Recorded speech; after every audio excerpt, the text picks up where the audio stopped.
From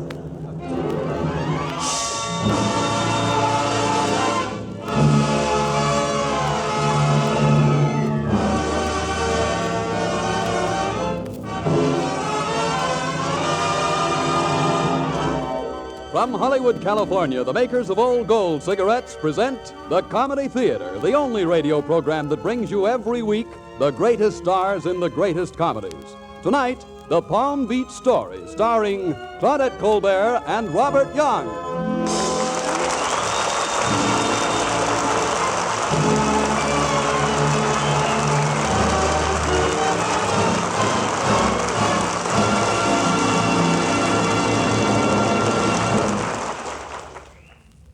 Now we have the honor of introducing... Oh, I beg your pardon, Claudette. I thought that was in my script. Oh, that's quite all right, Bob. You've stolen my lines before. Oh, I'm terribly sorry, darling. It's just that my eyes, sometimes in this light... I know. You have double vision. That's right. I remember that time you tried to play both ends of the love scene and also the dog that was sitting on my lap. Well, now, wait a minute, will you? And then be the husband who came in and found us. Listen, Ladies and gentlemen, looks like I'll have to introduce myself. Oh, no. Now, you're almost as bad as Bob. Ladies and gentlemen, I have the greatest honor tonight of introducing to you for the first time on the air a man who has rocked the world with laughter, whose name is as familiar in Zanzibar as it is in Zanesville, Ohio. The inventor of the horn-rimmed spectacle, the director and host of the Old Gold Comedy Theater. He was born a number of years ago in the town... No. Excuse me, Claudette. Now, I appreciate what you're saying, but I'm really not running for the presidency. Ladies and gentlemen, I'm Harold Lloyd.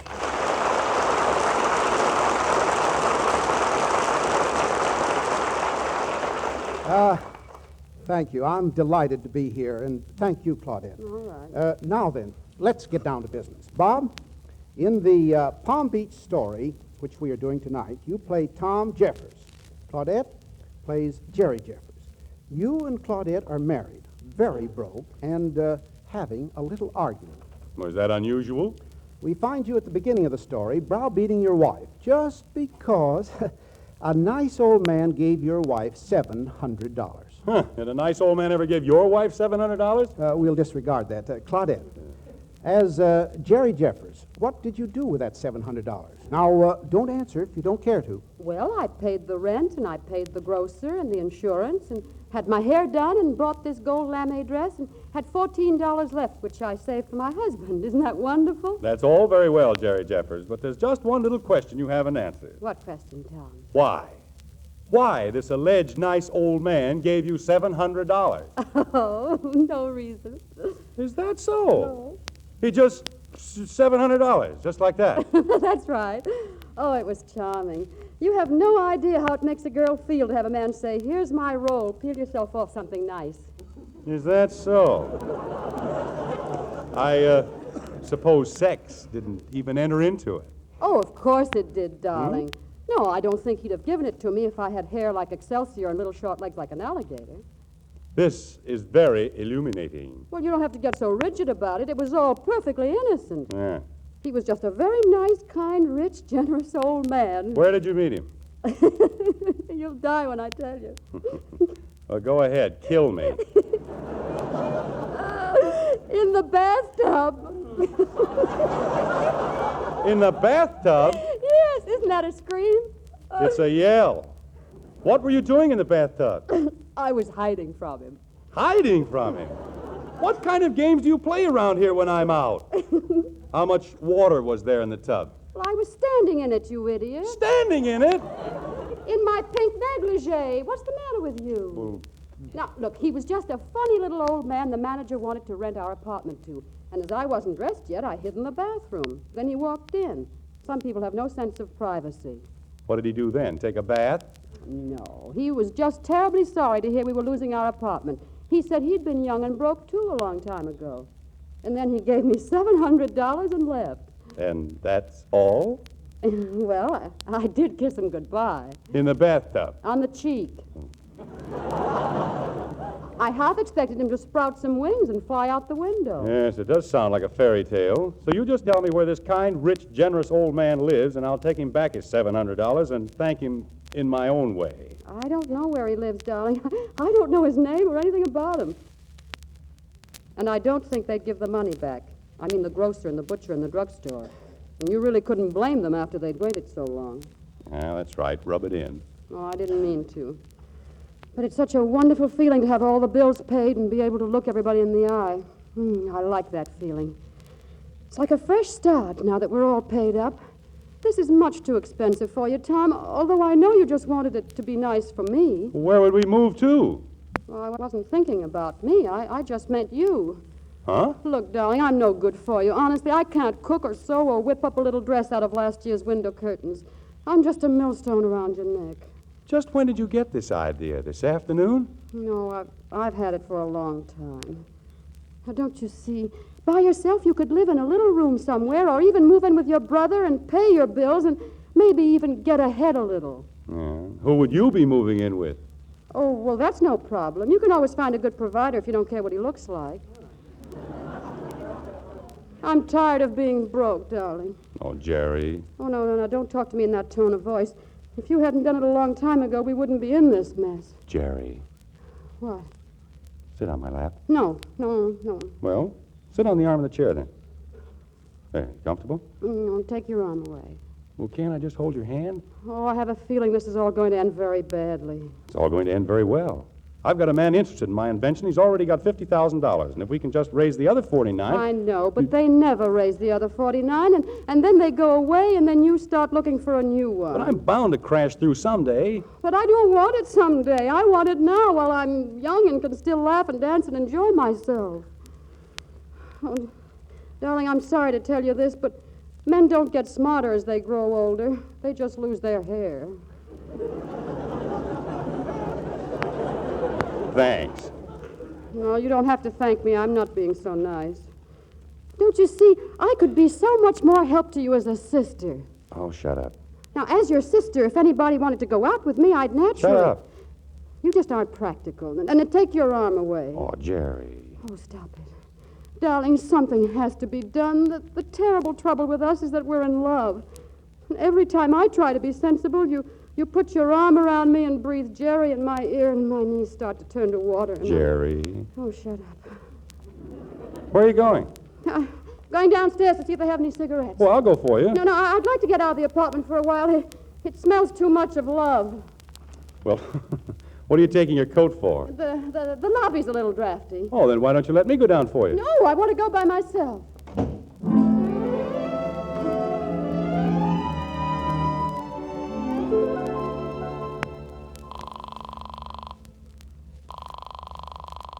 Hello? Tom, I'm in the phone booth in the lobby. Oh, what's the matter? Didn't they have any cigarettes? I didn't come down for cigarettes. I lied to you. Huh? I'm sorry. Darling, I'm going to leave you. I'm going to divorce you. But, Jerry, you can't get a divorce. They cost a lot of money. No, the next husband always pays for that.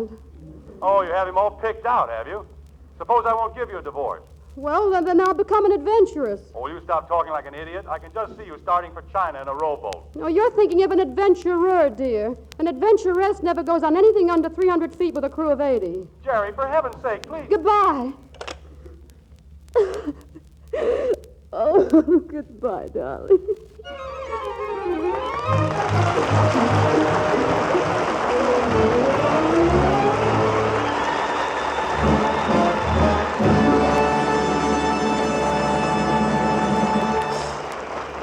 And so the curtain falls on...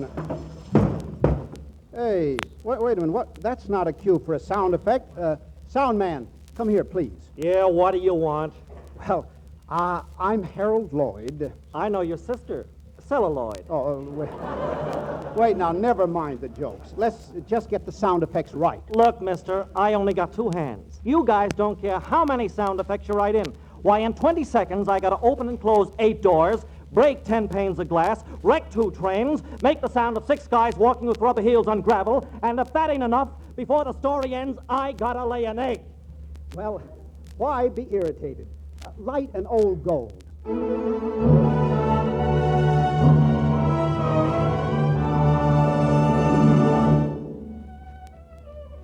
So, Jerry Jeffers, you went to Palm Beach. How did you get there? It was really very simple. Any girl could tell you how to do it. You just stand in front of the gate marked Florida Special. You mean any pretty girl. Well, thanks. You're welcome. And what do you say? You say you lost your ticket. And that your grandmother's dying of pneumonia, I suppose. To whom do you tell this whopper? I happened to tell it to the Ale and Quail Club, a group of rich millionaires who were going hunting. What were they hunting? Quail. Well, I could have guessed that. Well, frankly, yes. And did they treat you nicely? Well, I got there Without mishap? without my clothes. What? Now, look here, young lady. Now, will you stop misunderstanding me? I just happened to be in the car ahead to get away from Sweet Adeline and a little shooting when the conductor got a little irritated and disconnected the car. Oh, so you were left on the train without any clothes? Yes, all I had was a suit of pajamas. Well, you had me a little worried there for a moment. And then you met... John D. Hackensack III, the richest single young man in the world. What was he doing there? He was traveling in a lower berth. And how did you meet him? I stepped on his face. Excellent. Yes, sir. I've often wanted to myself. Well, he turned out to be a very nice young man. He bought me $38,000 worth of clothes in Jacksonville. Oh, he did he? Mm-hmm. And by the way, how did you know I'd gone to Palm Beach? Don't get off the subject. $38,000 worth of clothes. I thought those millionaires were very careful. He was. He wrote it all down in a little book. It was quite romantic, as a matter of fact. His yacht was beautiful. Oh, we're on a yacht now, are we? Yes, we yachted the last leg of the voyage. I suppose it was all very proper. Yes, he was a perfect gentleman. Yeah. Anyway, you're on the yacht with John D. Hackensack III, who was no doubt gazing into your eyes. Tom, you have an evil mind. I told you he was a perfect gentleman.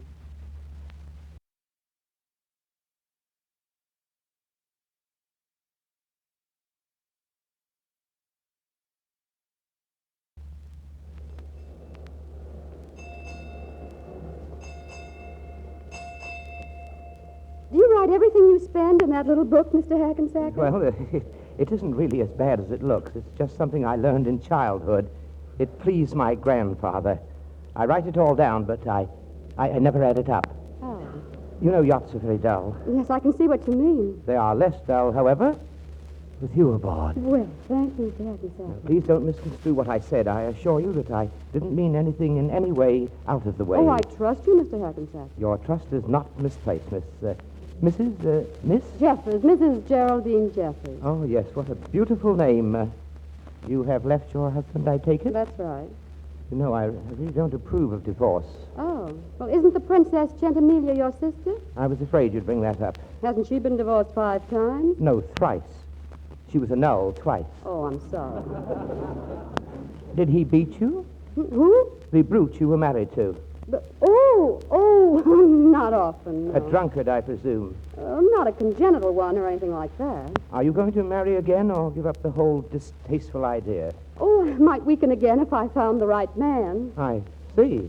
And what would he be like? Well, just somebody who was reasonably well-to-do so that I could give Tom the $99,000 he needs for his airport.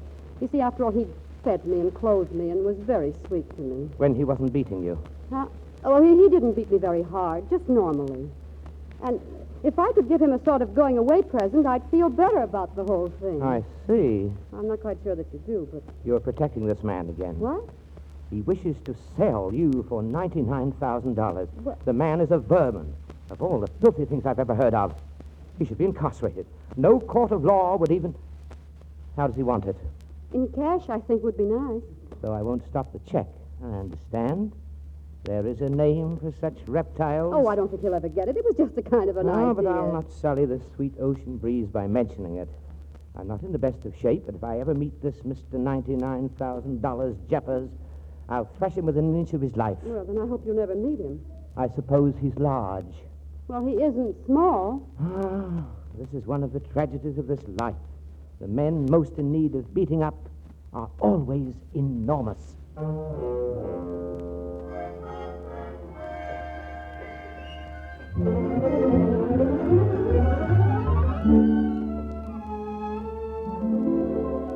And so they came to Palm Beach.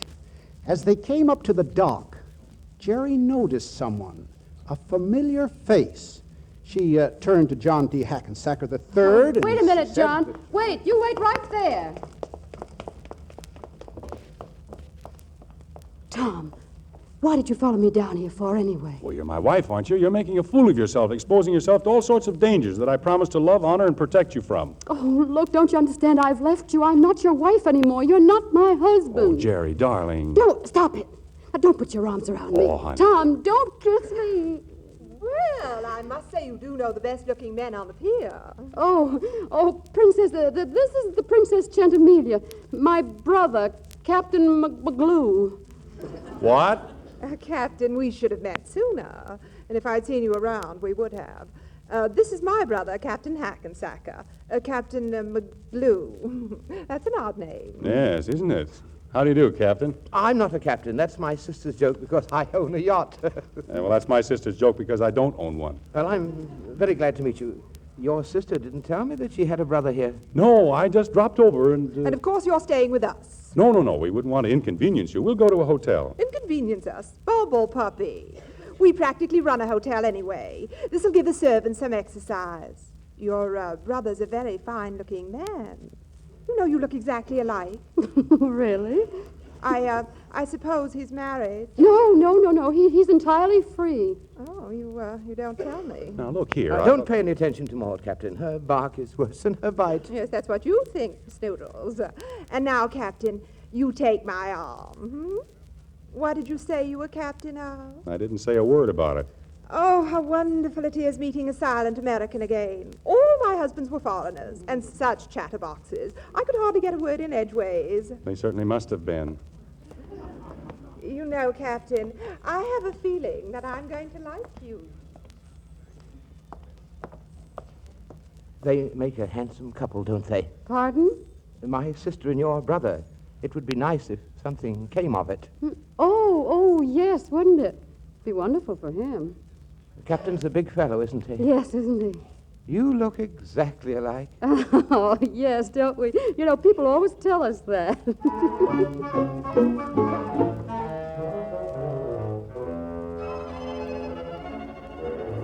I am not grousing. You are too. I am not. I'm being very reasonable. I merely want to know why the Captain McGlue of all the idiotic names. Because I want him to finance your invention for you. He seems to have something against my husband, but as my brother... I wouldn't allow him to finance a pack of gum for me. I still would like to know why I'm to be called Captain McGlue. Wasn't that your mother's name? What, Captain McGlue? Oh, really, Geraldine, her name was McGrew. Oh, well, I'm sorry, darling. I remembered it as McGlue. Well, what am I supposed to be captain of, a garbage scow? Couldn't you have been a captain in the last war? Sure, I was 11 years old at the finish. What about the Boy Scouts? Wonderful. I could go around building bonfires on the drawing room carpet. Oh, I'm sorry, darling. I really meant it for the best. Well, I suppose you did, but why did you ever do it in the first place? Because you had your arms around me. I suppose this Captain Hackensacker, this Snoodles, ever put his arms around you. Of course not. Then yachts must have changed since the last time I was on one. That's what they build yachts for. Now, just a minute. What about your friend, the princess, that you're cutting such a groove with? Princess? And how did you get down here? I flew. Well, where'd you get the money? Same place you did. The cute little old man? Yeah, well, he isn't cute. He has a wart on the side of his nose. So he came back. Yeah, he rented the apartment next door and came to see you. He wants us to get together again. Look, Jerry, don't you think we owe it to him? Just let me go out and poke Snoodles in the nose, just once. Yes? Excuse me for popping in. Mac, did you happen to bring a tuxedo with you? I did not. That's too bad. In the pinch, you can wear one of mine. I won't be here that long. Oh, that's too bad, old man. I wanted to get to know you better. However, I'm very glad that you showed up just when you did. So am I. Good. I needed a male member of Jerry's family. Well, you have him. Fine. Now, I have a certain thought. I have a certain thought also, and it's that bracelet you gave her. Mac? I'm very glad you brought that up. Mac is delighted with it, Snoodles. He shouldn't be. He isn't. Oh, Fine. look, The first bracelet that my sister got, I punched the fellow right in the nose. I can see Look. we understand each other perfectly. Look, if I could trust you boys not to slug each other, I'd like to make an exit right about here. I feel like a bone between two dogs. Oh, we're going to get along all right together. You see, Mac, Geraldine's future and this little plan I have, which I had better discuss with you before springing it on her. Well, that's mighty decent of you, Snoodles. You think so, really? That would have delighted Grandfather. He always thought me something of an ass. Bright old boy, wasn't he? Oh, very, very. Look, I think I'll be running along. Good. I have so much to say to your brother. And you have a lot to listen to. And I have so much to say to you at the dance tonight.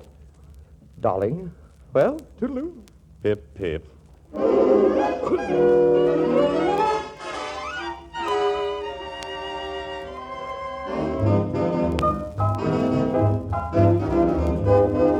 Isn't the music divine? I'm dancing on clouds. Oh, you have a nice little voice. Oh, thank you. I used to sing in college. With a mandolin? Yes, but I wouldn't play it around the house. Would you be around the house much? Not any more than you wanted me. I have an office, not that I do much in it. Say, perhaps Max would come and help me. Oh, that would be wonderful. You two could plan the airport together.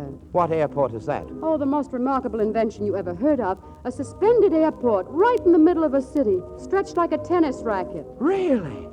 You know, I might be able to help him. In fact, I will help him. Why not? You will? Of course I will, up to a certain point. How much will a working model cost? $100,000. I think I'll be able to do it all right. Let's consider the model built. Oh, Snoodles, you're wonderful. You don't like to dance with me, do you? Oh, yeah, yes, certainly. Well, then why do you let me flop around? Oh, I'm sorry. That's better. What's Jerry's husband like? Who? Oh, just a flop. A big flop? Yes, any way you take it. Well, he won't be such a flop with $99,000. Snoodles will give it to him all right. What's this about $99,000? That's how much her husband wants. You mean before he'll give her a divorce? Oh, I love you like this, with lightning flashing out of your eyes. Did she tell you that story? Why should we talk about that heel when you're here? Did she tell you that? The big muscle in your arm contracted and squeezed me deliciously. Do it again. Now listen, No, you listen to me. I've got so many sweet things to say to you. You know, Geraldine, I've never been so happy before in my life. You freed me of a certain timidity from which I've always suffered. And now with you and Mac in the airport, I can see great days ahead, full of fun and everything. I'm sure of it, Snoodles. By the way, I have a little surprise for you later tonight, so don't be surprised. Well, what is it? Well, if I told you what it is, then you wouldn't be surprised anymore. Well, I wouldn't do anything too surprising if I were you, Snoodles. You never can tell how those things are going to turn out. I'm persuaded you'll be delighted. I certainly hope I will be. Yes, if you'll just leave your window open onto the balcony. Why, Snoodles! Oh, no, it's not what you think, really. When I climb, I get dizzy.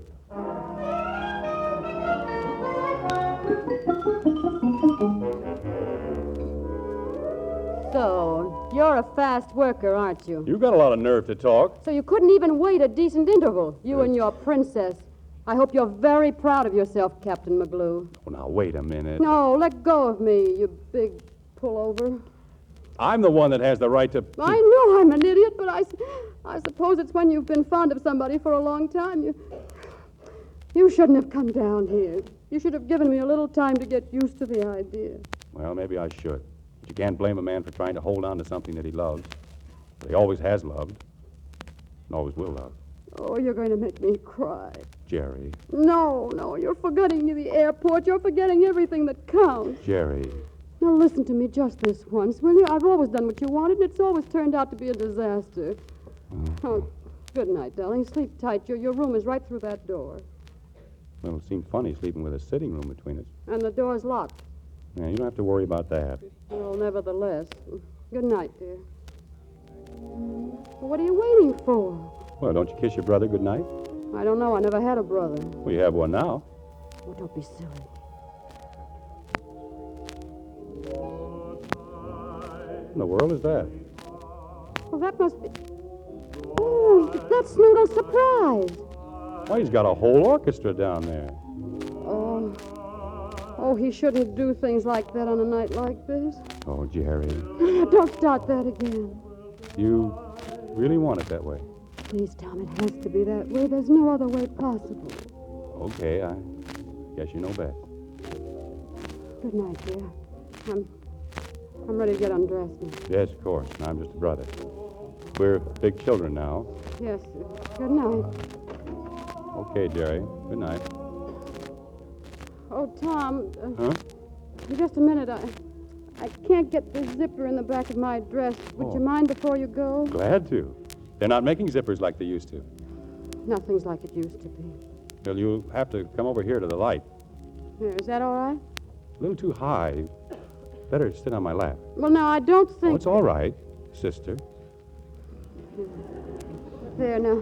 Now can you get it? So it doesn't mean anything when I kiss the back of your neck, like this. No, nothing. When I squeeze you, like this. You know I'm ticklish. Or when I turn you around and kiss you, like this. Oh, Tom. Tom, this is costing us $99,000. Do you love me? It's costing us the airport and all your chances. Do you love me? Oh, it's useless and impractical and wonderful. Do you love me? Yes, darling, I love you, I love you, I love you. That's all I've wanted to know.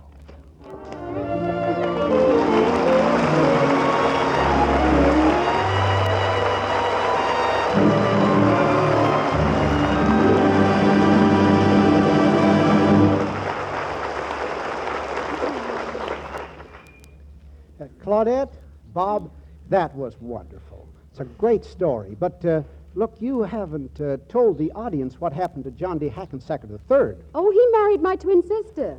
and the princess. She married my twin brother. Well, that sounds simple, I think.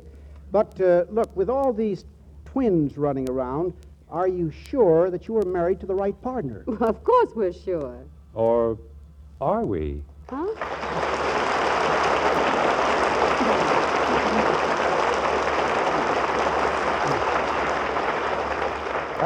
Now, next week's show. Something wrong, Carl? Something? Everything's gone wrong today. My first violinist has broken his second string for the third time. 3 of my musicians are wearing brown shoes with their tuxedos. 2 of my musicians aren't wearing any shoes at all. My tuba player has the hiccups, and everything he plays sounds like a march. Why be irritated? Light an old gold. Yes, that's right. Light an old gold and enjoy a better tasting cigarette sprayed with apple honey to help guard against cigarette dryness. You know, a really flavorful smoke is swell when you get it at the peak of smoking perfection, not dry and harsh. That's why Old Gold's grand-tasting blend of many choice tobaccos seasoned with costly, flavorful Latakia leaf is sprayed with apple honey. This helps hold in the natural moisture and guards against cigarette dryness. So why be irritated? Light an Old Gold. And when you ask for Old Golds at your cigarette counter, remember this. They've not only tripled in popularity, billions of them are going to the men and women overseas. So if your dealer says, Sorry, we're out of Old Gold. don't be irritated, just keep on asking till he says, Old Gold? Sure, we've got some today. yes, we're sincerely sorry there aren't enough Old Golds to go around. But please be patient, and we'll keep on doing our very best to get them to you.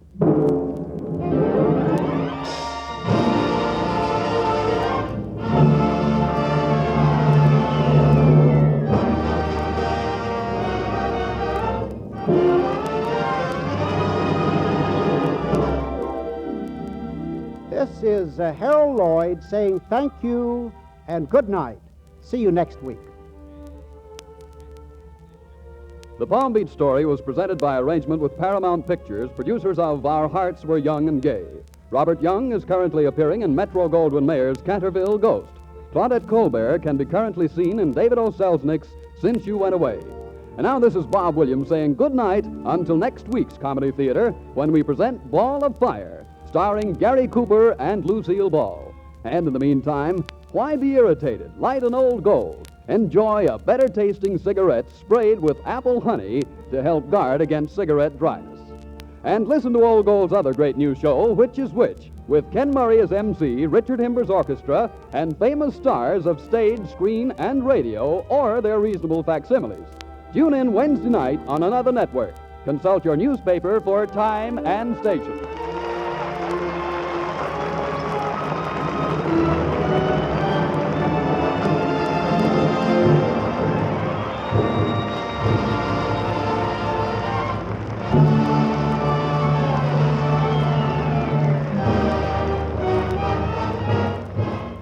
This is the National Broadcasting Company.